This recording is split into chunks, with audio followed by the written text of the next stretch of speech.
সমস্ত গৌর ভক্তবৃন্দ, কৃষ্ণ ভক্তবৃন্দ দূর দূরান্ত থেকে এই হরিবাসর প্রাঙ্গণে কীর্তন শ্রবণ করতে এসেছে। আমি ভগবানের কাছে প্রার্থনা করি, ভগবান যেন আপনাদের সকলের দেহ মন্দিরে রাধারানীর কৃষ্ণ প্রেম ধন সম্পত্তি দিয়ে থাকে। সেটা কেমন মা? না, ধনী ধনী ধনী, আসল প্রেমে ধনী আমাদের শ্রীমতী রাধারানী। তিনি রাজার মেয়ে হয়েও আজ ভিখারি। কেমন ভিখারি? না, কৃষ্ণ প্রেমে ভিখারি। তাই আজকের আপনারা সেই ধনে ধনী হন। কেন কাঁদে গোরা, কেন কাঁদে গোরা,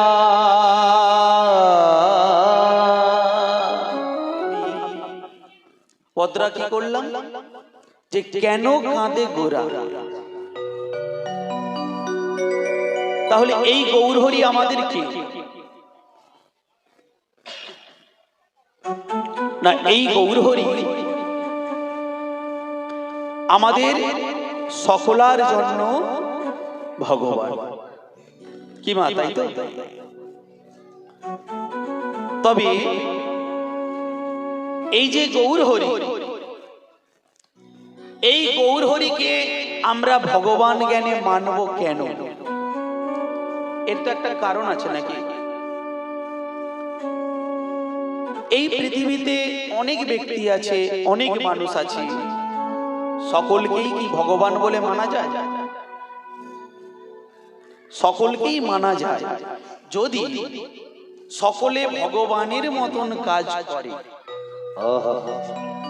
কারণ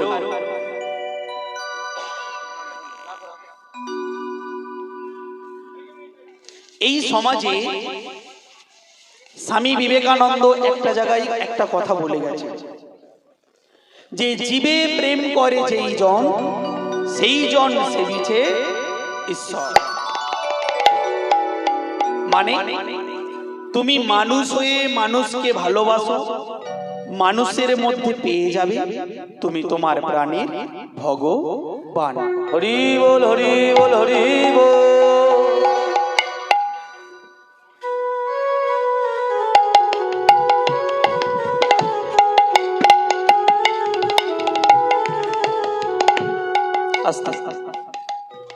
তাহলে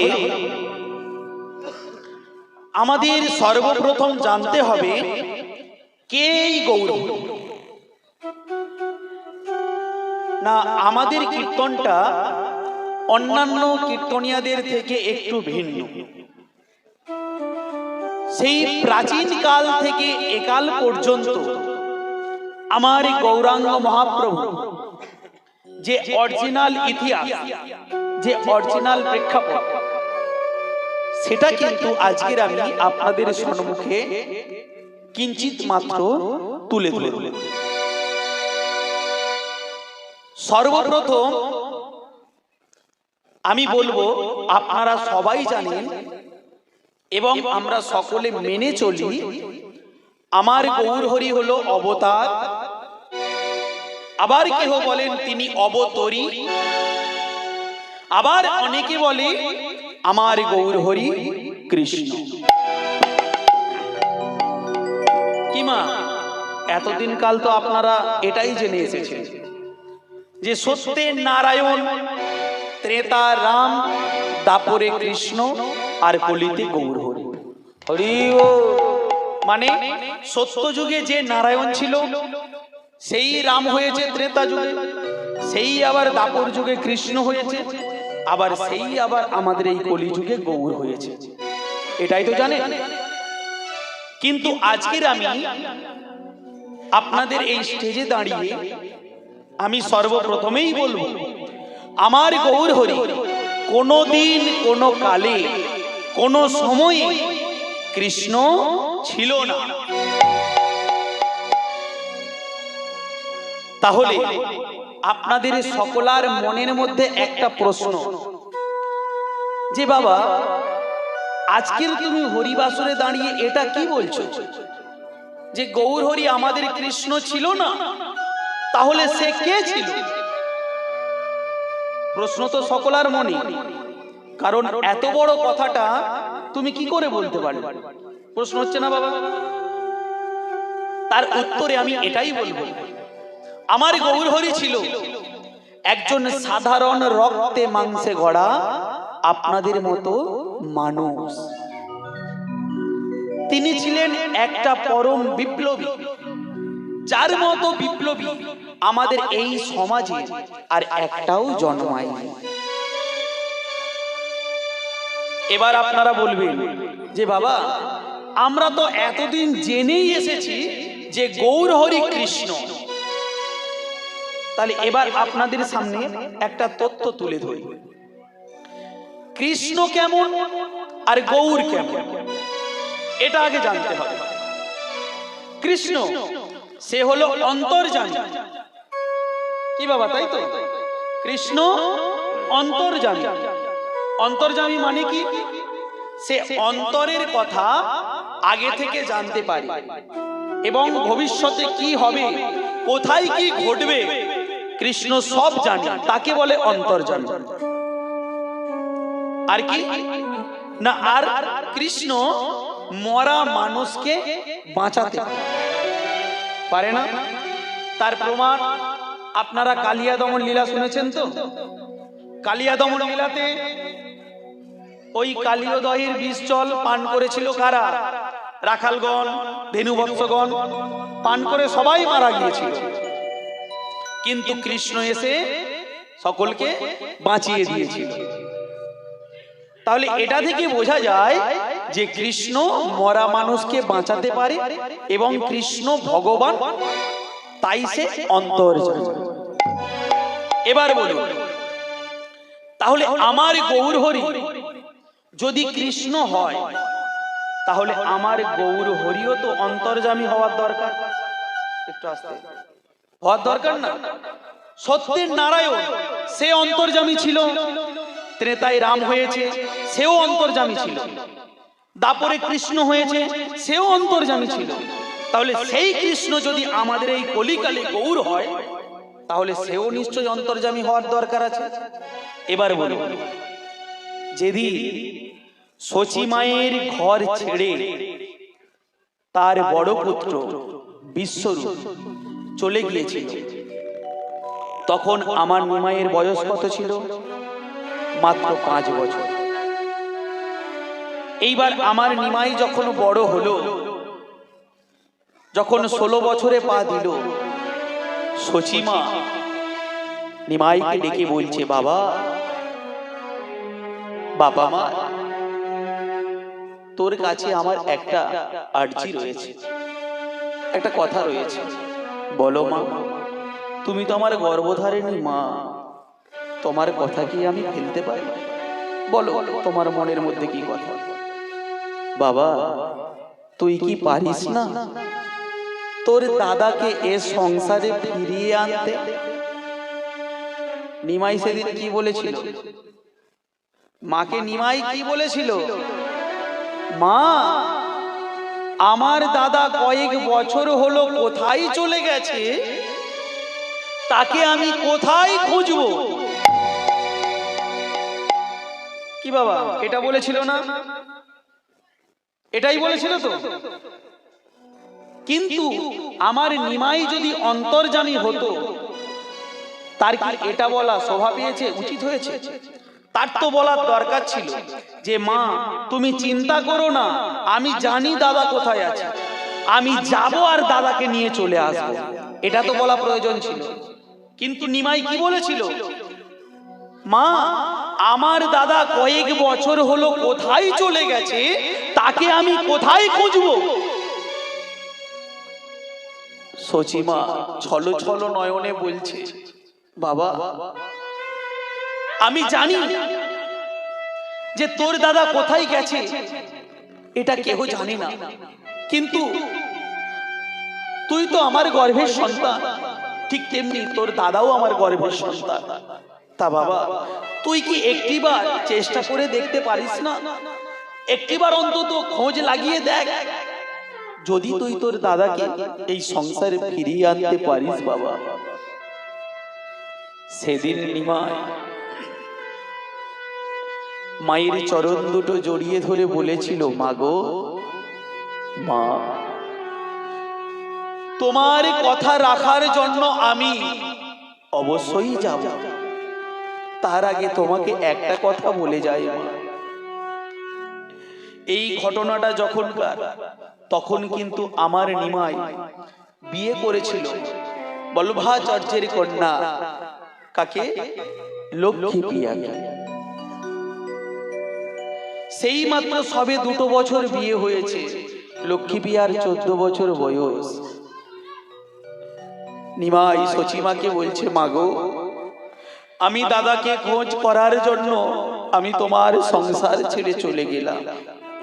তার আগে তোমাকে একটা কথা বলে যাই মাগো, তুমি কিন্তু আমার লক্ষ্মীকে দেখো, আমার লক্ষ্মীকে তুমি দেখো মা। কারণ ও নেহাতি শিশু, বাচ্চা মেয়ে, ও সংসারের সটাও বোঝে না। ও যদি কোনো ভুল করে, তুমি ওকে রাগমুখ করো না, মুখঝোঁক করো না, ওকে তুমি নিজের মেয়ের মতন করে আপন করে কাছে টেনে নিও। ও যদি ভুল করে, ওকে তুমি বুঝিও, যেন রাগমুখ করো না মা, তাহলে ও বেচারি বড় কষ্ট পায়। এইবার নিমাই লক্ষ্মী প্রিয়ার কাছে গিয়ে বলছে, লক্ষ্মী, লক্ষ্মী, তুমি তো জানো আমার একটা দাদা আছে, মায়ের কথা রাখতে আমি যাব আমার দাদার খোঁজে। যাবার আগে তোমাকে একটা কথা বলে যাই লক্ষ্মী, তুমি কিন্তু আমার মাকে দেখো, কারণ আমার মায়ের বয়স হয়েছে। আমার মা 8টা দিদিকে জন্ম দিয়েছিল, তারা মারা গেছে। তারপরে আমার একটা দাদাকে জন্ম দিয়েছিল, সেই দাদাও এই সংসার ছেড়ে চলে গেছে। মায়ের কথা রাখতে আমি আমার দাদাকে খোঁজ করতে যাব, কিন্তু তুমি আমার মাকে দেখো। আমার মায়ের বয়স হয়েছে, আমার মা যদি তোমাকে কটু কথা বলে, যদি রাগমুখ করে, তুমি কিন্তু রেগে যেও না, তুমি মাকে রাগমুখ করো না, তুমি মাকে কিন্তু ভালোবেসো। এই সমাজে কেমন ছেলে হওয়ার দরকার আছে বাবা? ঠিক এই রকম ছেলে হওয়ারই দরকার। মাকে মায়ের মতন বুঝিয়ে দাও, স্ত্রীকে স্ত্রীর মতন বুঝিয়ে দাও, বাবাকে বাবার মতন বুঝিয়ে দাও, ভাইকে ভাইয়ের মতন বুঝিয়ে দাও, যাতে সেই সংসারে ঝগড়া অশান্তি না হয়। হরি বল, হরি বল, হরি বল। লক্ষ্মী বলে, স্বামী তুমি যাও দাদার খোঁজে, আমি মায়ের খেয়াল রাখবো। এই বলে আমার গৌরাঙ্গ মহাপ্রভু কোথায় গেল? আমার গৌরাঙ্গ মহাপ্রভু গেল আমাদের যেটা পূর্ববঙ্গ, বাংলাদেশ, সেই শ্রীহট্টে গিয়ে তপনের বাড়িতে উঠল। কেন? কারণ গৌরাঙ্গ মহাপ্রভু জানতো, মায়ের মুখে শুনেছিল যে দাদা প্রথম গিয়ে উঠেছিল ওই তপনের বাড়িতে। সেই তপনকে গিয়ে জিজ্ঞাসা করলো যে, আচ্ছা আমার দাদা কোথায় গেছে তুমি বলতে পারো? তপন বলেছিল কি, যে তোমার দাদা এই জায়গা থেকে চলে গেছে জয়পুর বুরহান উদ্দিনের মাজার। সেই বুরহান উদ্দিনের মাজারে মুজাহিরের সঙ্গে দেখা করেছে, তুমি একবার যাও সেখানে গিয়ে খোঁজ করো। আমার গৌরাঙ্গ, আমার গোরা ওই তপনের কথা মতো গিয়েছিল কোথায়? গিয়েছিল ওই বুরহান উদ্দিনের মাজার, মুজাহিরের কাছে। মুজাহিরের কাছে গিয়ে যখন তাকে তার দাদার কথা বলল, মুজাহির কি বলেছিল? গোরা, তোমার দাদা আমার কাছে এসেছিল, কিন্তু সে এই জায়গা থেকে সন্ন্যাস নিয়ে সে চলে গেছে দক্ষিণাত্যের দিকে। তখন আমার নিমাই কি করলো? আমার নিমাই তারপরেও দাদাকে চারিদিকে খোঁজাখুঁজি করলো, কিন্তু খোঁজ তার পেল না। খোঁজ না পেয়ে পুনরায় যখন নবদ্বীপের ঘাটে এসে দাঁড়ালো, দেখলো অগণিত ভক্তরা সকলে দাঁড়িয়ে আছে, তার মধ্যে তার প্রাণের বন্ধু গদাধরও দাঁড়িয়ে আছে, কিন্তু গদাধরের মুখে হাসি নাই, গদাধরের ছলো ছলো নয়ন। আমার নিমাই ভাবলো কি, আমি আমার দাদাকে ফিরিয়ে আনতে পারিনি বলে সেই জন্য গদাধরের ছলো ছলো নয়ন। গদাধরকে জড়িয়ে ধরে বলছে, বন্ধু আমি তো পারলাম না আমার দাদাকে ফিরিয়ে আনতে, আমার মাকে আমি কি জবাব দেব? এইবারে বাড়িতে যখন গেল মায়ের কাছে, দেখলো মা অঝোর নয়নে কাঁদছে।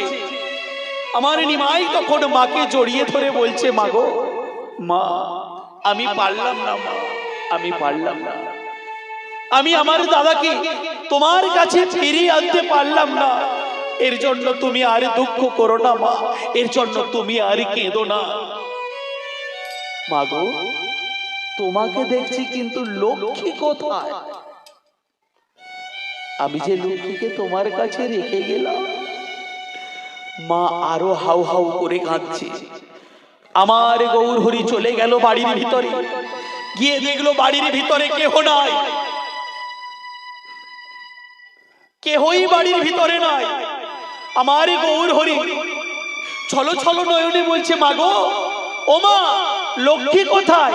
মা বলে, বাবা তোর লক্ষ্মী সর্বদংশনে মারা গেছে।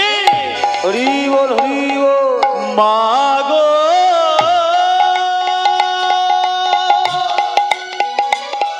ও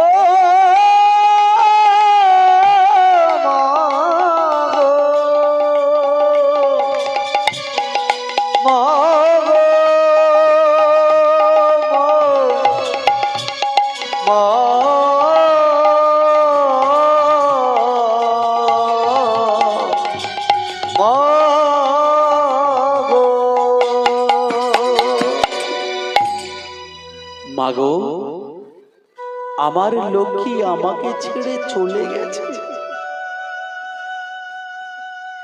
মা কতদিন হলো? প্রায় 1 মাস হয়ে গেছে বাবা। তোর লক্ষ্মী শুধু তোকে নয়, আমাকে ছেড়ে, এই সংসার ছেড়ে, আমাদের সকলকে ছেড়ে সারা জীবনের মতো চলে গেছে। আমার গৌরহরি বাড়ির ভিতরে ঢুকে যে বিছানায় লক্ষ্মীকে নিয়ে শয়ন করে থাকতো, সেই বিছানায় হাত বুলিয়ে মনে মনে ভাবছে, লক্ষ্মী তুমি এইভাবে আমাকে ছেড়ে চলে যেতে পারো না, কারণ তোমাকে যে আমি আমার নিজের জীবনের থেকেও বেশি ভালোবাসি। হরি বল, হরি বল। এই জীবনে আমি আমার মন প্রাণ আশা আকাঙ্ক্ষা শব্দ সর্বস্ব কিছু দিয়ে আমি তোমায় ভালোবেসেছিলাম। লক্ষ্মী তুমি কোথায় চলে গেলে?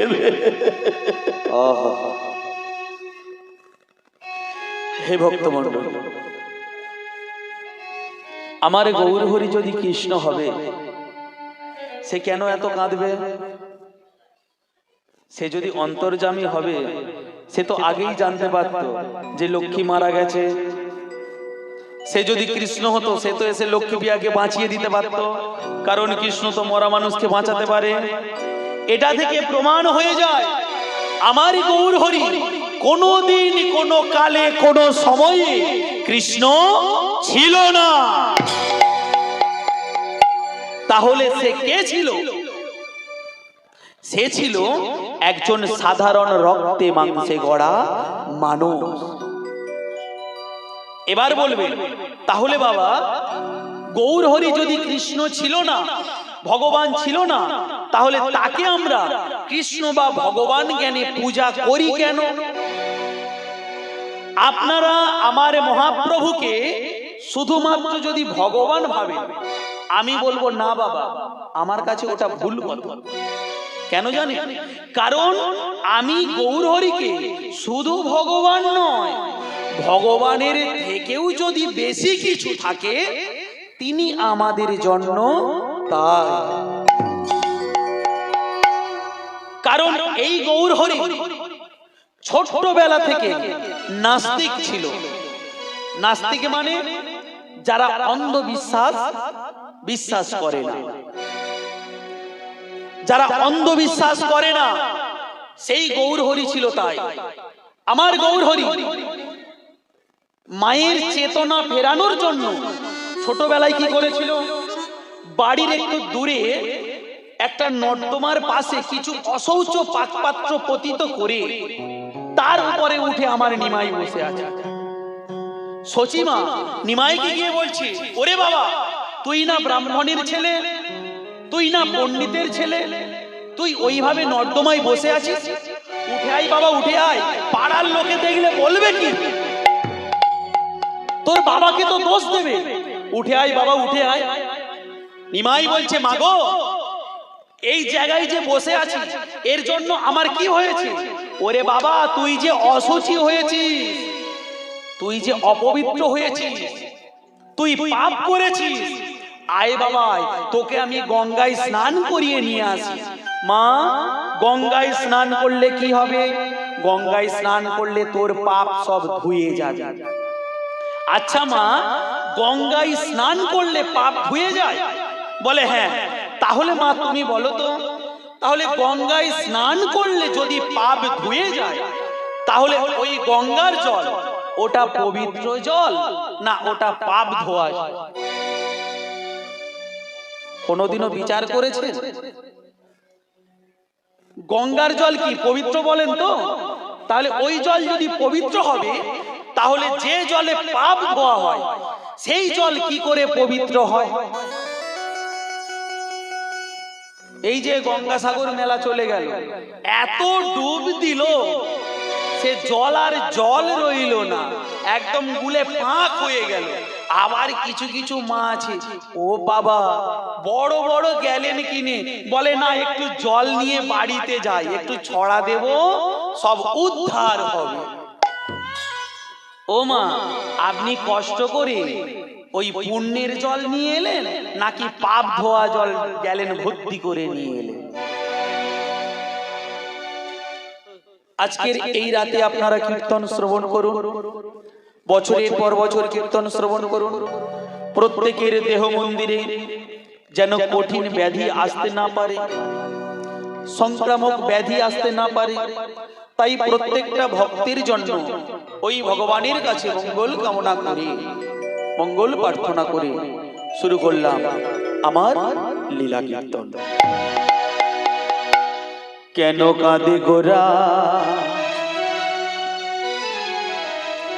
কেন কাঁদে গোরা,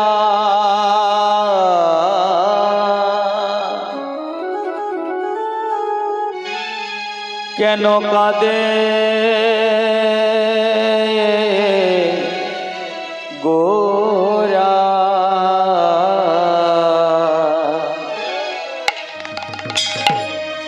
কেন কাঁদে গোরা,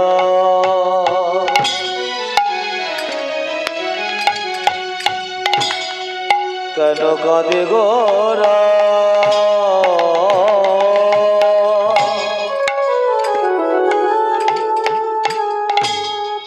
মোদের মোদের লাগিয়া, কেন কাঁদে গোরা, কেন কাঁদে গোরা,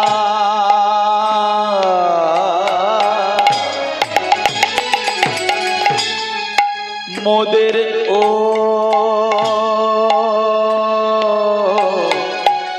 লাগিয়া, কেন কাঁদে গোরা, কেন কাঁদে গোরা,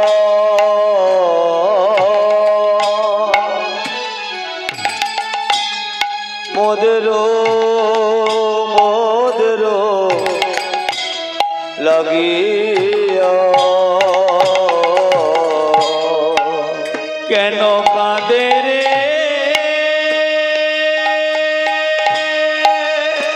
কেন কাঁদে, কাঁদে রে কাঁদে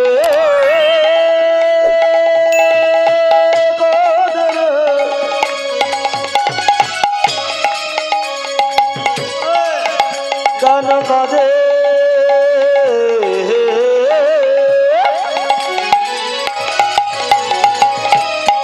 কেন কাঁদে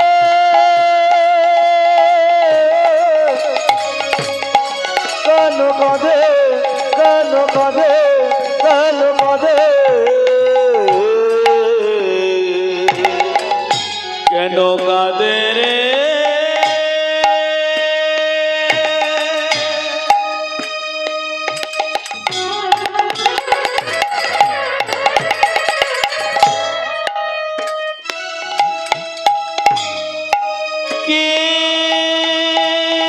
কেউ জানে না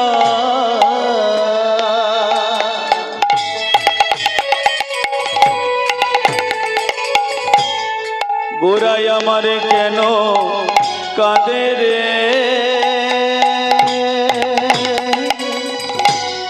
কেন কাঁদে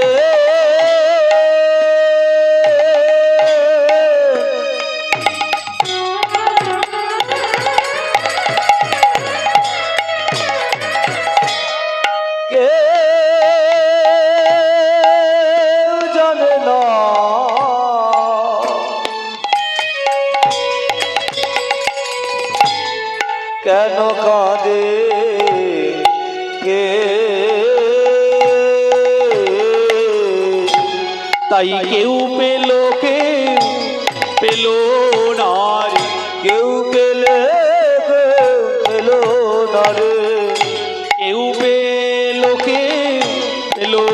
না রে কেউ পেলে পেল না রে গোরার আনা সেই প্রেম ধন কেউ পেল না রে গোরার আনা সেই প্রেম ধন কেউ পেল না রে সচি মায়ের দুলাল হরি কেউ পেল না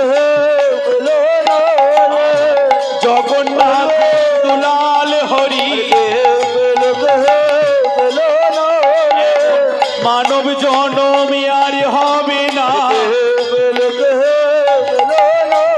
তাই সময় থাকতে বদনেতে করে করো তালি দিয়ে নেচে নেচে সবাই মিলে তোরা শঙ্খ ধ্বনি করে নে না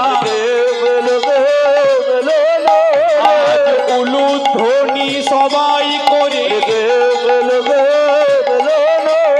আর হরি হরি হরি আজ হরি হরি হরি বলে হরি হরি বলে কেউ পেল না রে কেউ পেল